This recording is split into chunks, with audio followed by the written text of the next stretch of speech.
বলিউড বাদশাহ শাহরুখ খান এবং তার স্ত্রী গৌরী খান বলিউডের অন্যতম প্রভাবশালী পাওয়ার কাপল। 3 সন্তান নিয়ে তারা সুখী দাম্পত্য জীবন কাটাচ্ছেন।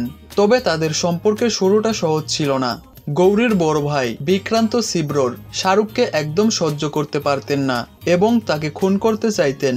এ তথ্য সম্প্রতি ভারতীয় সংবাদ মাধ্যমে প্রকাশিত হয়েছে।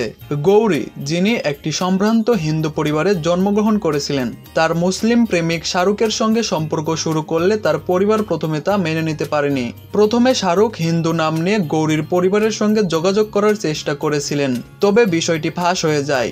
শেষ পর্যন্ত গৌরীর প্রেমের প্রতি শ্রদ্ধা রেখে পরিবারের সবাই তাকে গ্রহণ করতে বাধ্য হয়। তবে গৌরীর ভাই বিক্রান্ত শুরু থেকেই শাহরুখকে অপছন্দ করতেন। তবে শাহরুখকে দেখলেই তার মুখ রাগে লাল হয়ে যেত।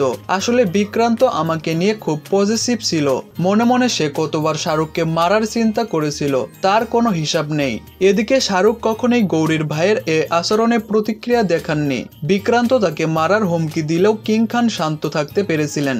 গৌরী জানিয়েছেন, শাহরুখকে তার পরিবারের কাছে গ্রহণ করতে প্রায় 4 বছর সময় লেগেছিল। তবে শেষে প্রেমের জয় হয়েছিল এবং আজ তারা এক সুখী পরিবারের সদস্য।